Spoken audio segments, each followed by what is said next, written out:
বসিরহাটে চলে এসছি আমরা। বসিরহাটে প্রথমবার, মানে প্রথমবার না, অনেকবার এসেছি, কিন্তু আমি প্রথমবার এসেছি। বসিরহাট আগে থেকেই ছিল, কিন্তু আমি প্রথমবার এসেছি। এখানে একটা প্যান্ডেল আছে, ঠাকুর আমরা দেখবো, এন্ট্রি মারবো ঠাকুর দেখার জন্য। ভালো করে দেখলাম। তারপরে গেলাম আমরা হইচইতে। হইচইতে বিশাল একটা টেবিল দেখলাম, টেবিলের একটা নিলাম, কিন্তু হলো না। তারপরে মায়াঙ্ক ভাইয়ের এই মোবাইলটা দেখো, এখানে মায়াঙ্ক ভাই কী করছে, মায়াঙ্ক ভাই মোবাইল শো অফ করছে, কি হচ্ছে বোঝা যাচ্ছে না। মায়াঙ্ক ভাই ঠিকঠাক করে মোবাইলটা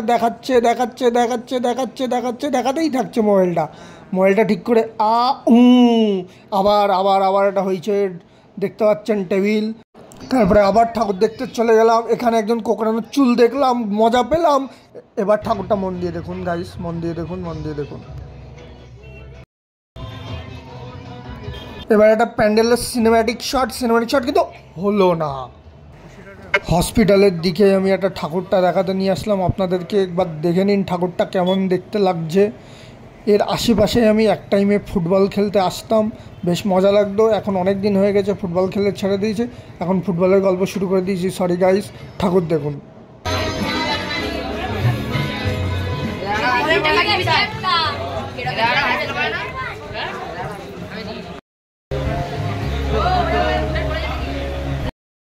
এই ছোট ঠাকুরটা দেখানোর জন্য এতটা পথ হেঁটে আসলাম আমরা, দেখতে পাচ্ছেন আপনারা। আর গানটা শুনুন গাইস, গানটা শোনা দরকার। এই প্যান্ডেলটা প্রতিবারও ভালো হয়, এবারও ভালো হবে, কিন্তু এখনও কমপ্লিট হয়নি। আই থিঙ্ক আজকালকের মধ্যে কমপ্লিট হয়ে যাবে, যদিও আজকে পঞ্চমী।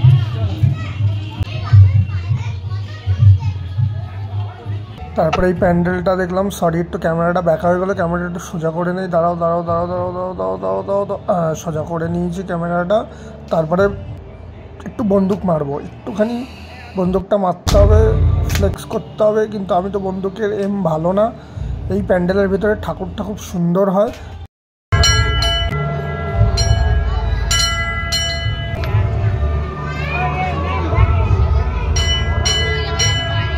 তারপরে একটা অন্য প্যান্ডেলে চলে গেলাম। এখানে প্রচণ্ড ভিড় হয়, এবং সুন্দর হয়, খুবই সুন্দর। তারপরে নাগরদোলা দেখলাম, কিন্তু নাগরদোলায় চড়তে পারলাম না। এবার ঠাকুর দেখুন গাইস।